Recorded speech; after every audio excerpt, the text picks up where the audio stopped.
اپنی سکرین کے اوپر مذمت کا ٹکر چلانا چاہتا ہے، لیکن وہ یہ نہیں بتانا چاہ رہا کہ یہ واقعات کیوں ہو رہے ہیں. یہ سوال پیدا ہوتا ہے. اور مسئلہ یہ ہے کہ دیکھیں یہ بڑا آسان ہوتا ہے کہ میں اپنے کندھوں سے چیزیں اٹھاؤں اور آپ کے کندھوں پر ڈال دوں، اور آپ اپنے کندھوں سے اٹھائیں دوسرے کندھوں پر ڈال دیں. مسئلہ یہ ہے کہ مجھے یہ بتائیں کہ کیا کیا نہیں ہوا. یہاں پر ہر ڈسٹرکٹ لیول پر امن کمیٹیاں بنی ہوئی ہیں. یہاں پر علماء کرام کے فتاوی جات آ چکے ہیں. کس فرقے کا فتویٰ آپ کو چاہیے؟ دیوبندیوں کے فتاوی جات موجود ہیں، بریلویوں کے فتاوی جات موجود ہیں، مکتبہ تشیع کے فتاوی جات موجود ہیں، اہل حدیث علماء کے فتاوی جات موجود ہیں. یہ ساری تنظیمیں اکٹھی ہوتی ہیں، متحدہ مجلس عمل بناتی ہیں، ان کا مشترکہ فتویٰ موجود ہے. ملی یکجہتی کونسل یہاں پر موجود ہے. ہم یہاں پر کہتے ہیں کہ کیا کہتے ہیں مختلف جگہوں پر یہ بنا ہوا ہے، کیا نام ہے، اس اتحاد کے لیے اور ان چیزوں کے لیے، لیکن فورمز بنے ہوئے ہیں اور فتوے آ چکے ہیں. قرآن کی تعلیمات بتائی جا چکی ہیں، احادیث بتائی جا چکی ہیں، لیکن جو ہی کوئی دہشت گرد مرتا ہے، دہشت گرد جو ہی کوئی قتل ہوتا ہے، اس کو پھانسی لگائی جاتی ہے، ہزاروں لوگ اس کے جنازے میں چلے جاتے ہیں. مسئلہ یہ ہے کہ آپ اس کو شہید بنا دیا جاتا ہے، اس کو زمین میں آپ باقاعدہ تخم ریزی کرتے ہیں، زمین میں فرقہ واریت بوتے ہیں اور آپ سمجھتے ہیں کہ فصل آپ امن کی کاٹیں گے. فرقہ واریت بوئیں گے تو فرقہ واریت کا فصل کٹے گی. اور میں آپ کو بہت سی چیزیں، مجھے لیپا پوتی کرنے کا کوئی شوق نہیں ہے، ہمیں بالکل کلیئر کٹ کرنی چاہیے. ابھی دیکھیں شعبان کا مہینہ ہے، طاہر شفیع صاحب بتا رہے تھے کہ بہت سی چیزیں جن پر عمل درآمد ہوا ہے، لیکن جس طرح عمل درآمد ہونا چاہیے تھا اس طرح عمل درآمد نہیں ہوا. اگر اس طرح عمل درآمد ہوتا، مجھے بتائیں نا کہ پاکستان کے اندر آپ کو ہر دوسری آواز سے خطرہ کیوں پیدا ہو رہا ہے؟ پاکستان کے اندر لوگ اپنا نقطہ نظر بیان کر رہے ہیں، ان کو یہ حق ہونا چاہیے. میرا ملک کا آئین یہ حق دیتا ہے، یونائٹڈ نیشن مجھے یہ حق دیتی ہے. مجھے بتائیں کہ جب نقطہ نظر آپ دوسرے کا نہیں سن سکتے اور آپ 5 منٹ سے زیادہ گفتگو نہیں کر سکتے، چھٹے منٹ میں آپ لاتوں اور مکوں پہ چلے جاتے ہیں، تو پھر معاملات حل نہیں ہوں گے. سب سے امپورٹنٹ بات یہ ہے کہ ہمارا جو نصاب تعلیم ہے، ہمارا جو مزاج تعلیم ہے اور ہمارا جو انداز تعلیم ہے، یہ اصل میں پرابلم کریٹ کرتا ہے. اور فواد چودھری صاحب کا جو سٹیٹمنٹ آیا وہ آج سے نہیں، انہوں نے کچھ عرصہ پہلے بھی بیان دیا تھا کہ 80 کی دہائی میں جو آپ نے بیج بوئے ہیں پاکستان کے تعلیمی اداروں میں، اور پاکستان کے تعلیمی اداروں کو کچھ لوگوں نے یرغمال بنایا ہوا ہے. وہاں پر تعلیم سے زیادہ ان کو عقیدتیں اور مسالے کی تعلیم دی جاتی ہے، اور وہاں پر ایک ایسا ماحول کریٹ کر دیا گیا ہے، وہاں پر تعلیم اور تحقیق کی آزادانہ فضا ہی نہیں ہے. جب وہاں پر آزادانہ فضا نہیں ہوگی تو مجھے بتائیں کہ وہاں پر طالب علم نہیں پڑھیں گے، وہاں پر بڑے ذہن تخلیق نہیں پائیں گے، وہاں شاہ دولے کے چوہے پیدا ہوں گے، اور شاہ دولے کے جو چوہے ہوتے ہیں وہ کبھی کھل کے سوچ نہیں سکتے، کھل کے بات نہیں کر سکتے. تو خدا کے لیے اس جڑ پہ جائیے. وہ جڑ کیا ہے؟ وہ ہمارا نصاب تعلیم ہے. وہاں پہ جا کے میں راجہ صاحب کی بھی سجیشن لے لیتی ہوں. راجہ صاحب، عدلیہ کا کیا کردار ہو سکتا ہے؟ قانونی طور پر ہمارے پاس کیا آپشنز ہیں؟ اگر ویسے جب اس ٹاپک پہ بات کرتی ہوں تو آپ کی سجیشنز کیا ہیں؟ مدارس کی بات کر رہے ہیں ہم، تعلیمی اداروں کی بات کر رہے ہیں، ممبر کی بات کر رہے ہیں، اور پھر یہ بھی کہا جاتا ہے کہ تھانے کا کردار جب صحیح طور پر جو ہے وہ نہیں ہوتا نظر آتا، تو پھر یہ ساری چیزیں جو ہیں وہ جنم لیتی ہیں، انتہا پسندی اور شدت پسندی. دیکھیے، ہم ماضی کو اب ہمیں چھوڑ دینا چاہیے. ٹھیک ہے، کس وجہ سے آئے ہر کسی کو پتا ہے کہ کون لے کے آیا. وہی فواد کی بات کی 80 کی دہائی کے بعد یہ سب کچھ ہوا، بٹ اب وہ تو جو ہونا تھا سو ہو گیا. اب کیا کرنا ہے؟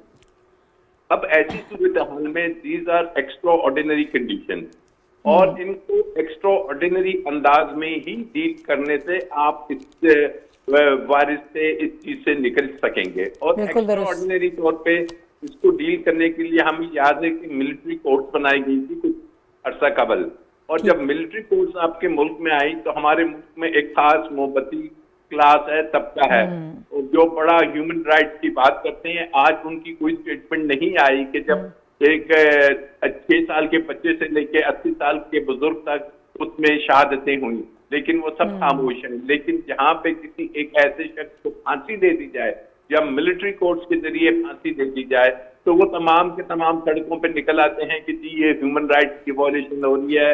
اور یہ وہ لوگ ہیں کہ جو ہمارے ملک میں 5th جنریشن جو ان سی وار فیئر ہے اس کے تحت ان کو پراپرلی ٹیکل کیا جاتا ہے، ان کو ٹاسک دیا جاتا ہے. ایسی سچویشن میں اب اگر آپ نے نپٹنا ہے تو پھر بڑے سخت قوانین کی ضرورت ہے. پھر آپ کو اس طرف روایتی اس میں نہیں جانا کہ جی سیشن جج میں چلے گا تو پھر اوپر جائے گا.